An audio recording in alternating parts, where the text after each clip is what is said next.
excuse me, I've got my trial copy of Architectural 2023. I just drew, an enclosed space. And you just click on it, open the space to get the dialogue. Up here at the top, you click on this drop down and look at all those room names, including open below. Okay, you don't have to reinvent the wheel. It's just there in that top drop down when you're excuse me, naming spaces. Okay,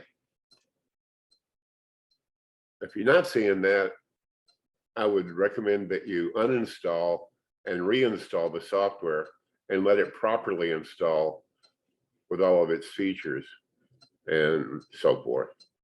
You may have cut the installation process short, but okay, I hope this helps you.